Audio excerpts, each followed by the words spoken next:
दोस्तों वो डेट था 12 नवंबर 2020 जब देहरादून के विकास नगर थाने में करीब शाम के 6 बजे कॉल आता है। पुलिस जैसे ही कॉल को रिसीव करती है उधर से एक महिला बोल रही थी। वो कहती है कि साहब मेरा पति जो कि घर में ही आत्महत्या कर लिया है, आप जल्दी घर पे आ जाएं।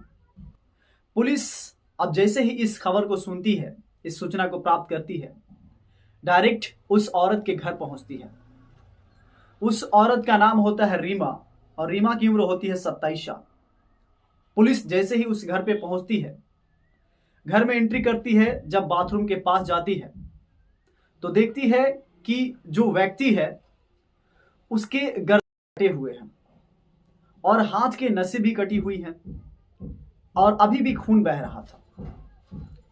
पुलिस देर न करते हुए सबसे पहले उस बॉडी को हिरासत में लेती है और फिर पोस्टमार्टम के लिए भेज देती है।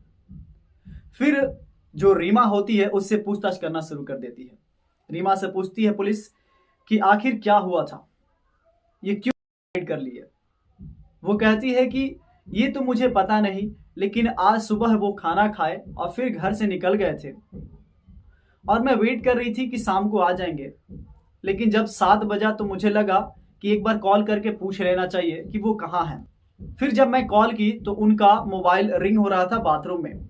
मैं जाकर देखी तो वहां पे ये गिरे पड़े थे, इनके गर्दन भी कटी हुई थी और हाथ के नसें भी, और ये सुसाइड कर लिए थे। पुलिस को ये बातें हजम नहीं हो रही थी। वो सोचती है कि आखिर ऐसे कैसे हो सकता है कि एक व्यक्ति अपना मौत इस तरह से लिख दे और इतने बुरी तरह से अपने आप को घायल करे और आत्महत्या कर ले। पुलिस उस बॉडी को तो लेकर चली जाती है, हिरासत में लेती है। पोस्टमार्टम अगले दिन आता है। पोस्टमार्टम में जो सूचना मिलती है, पोस्टमार्टम के जो रिपोर्ट थे वो चौंका देने वाले थे, क्योंकि जो यहाँ पर रीमा बताई थी वो बिल्कुल अलग बात थी। पोस्टमार्टम रिपोर्ट में बताया गया था कि इस व्यक्ति की मौत करीब 12 घंटा पहले हुई थी और वो कोई तेज धार वस्तु से इस पर वार किया था और फिर बाद में उसकी हाथ की नसें भी काट दी थी। पुलिस को सब मामला समझ में आ गया था। वो देर ना करते हुए सीधा रीमा के घर पहुंचती है और रीमा को कस्टडी में ले लेती है। रीमा को पुलिस स्टेशन में लाने के बाद उससे पूछताछ करना शुरू कर देती है। रीमा अब इधर उधर की बातें कर रही थी। अब पुलिस के सामने सब कुछ क्लियर हो चुका था कि रीमा पहले सच नहीं बताई थी, हो सकता है इसी ने कुछ किया हो। अब पुलिस जब अपने तरीकों से पूछताछ करना शुरू कर देती है तो रीमा सभी सच्चाई को बताती है।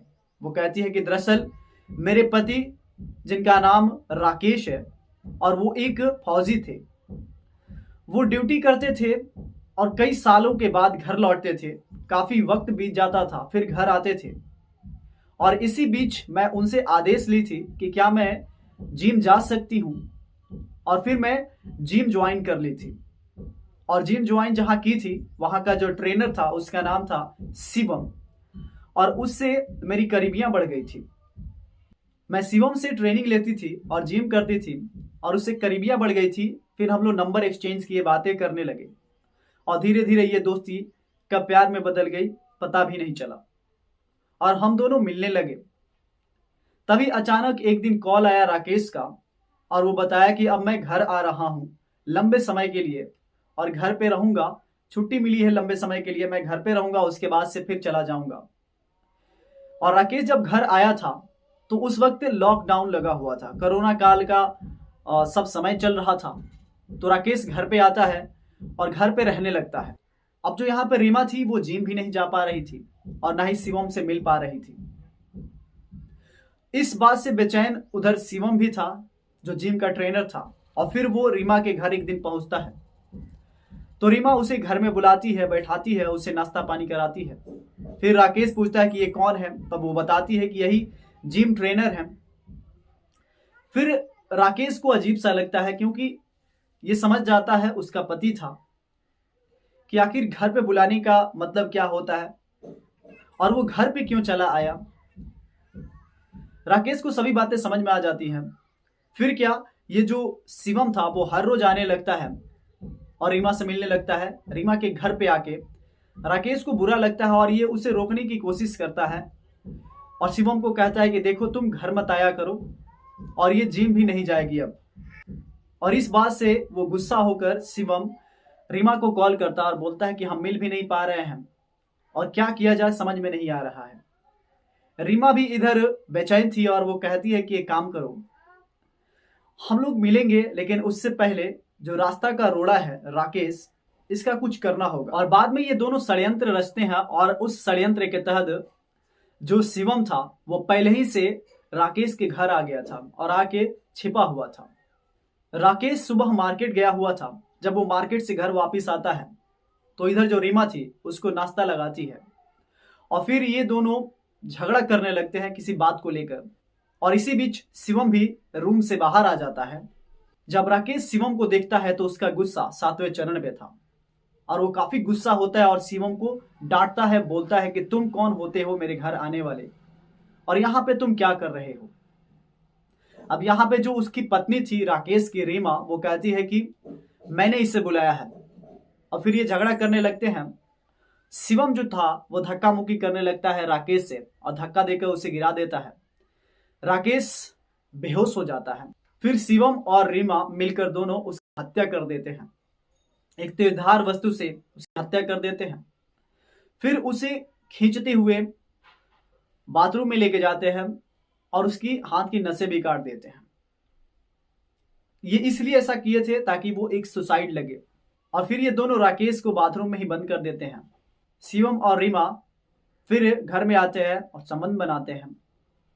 सोचो यहाँ पे एक पत्नी अपने पति की हत्या करके अपने प्रेमी के साथ घर पे ही रंगरलिया मनाती है और ऐसा करने के बाद वो करीब 10 घंटा वेट करती है। जब शाम होता है, करीब 7 बजते हैं, 7-8, तब वो पुलिस स्टेशन में कॉल करती है, पुलिस को बुलाती है। दोस्तों, जब ये कहानी पुलिस को सुना रही थी रीमा, तो पुलिस भी सोचने लगती है कि ये कैसी बीवी है जो कि अपने ही पति का कर दी है एक षड्यंत्र रचकर अपने प्रेमी के साथ।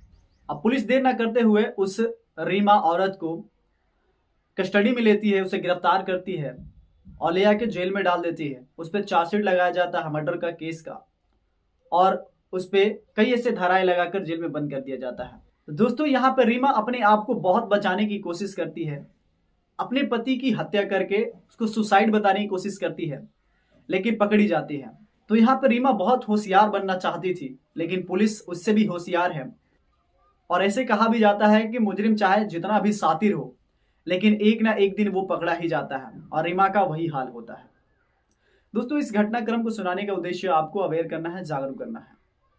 मिलते हैं नेक्स्ट वीडियो में एक नई कहानी के साथ। तब तक के लिए जय हिंद, जय भारत।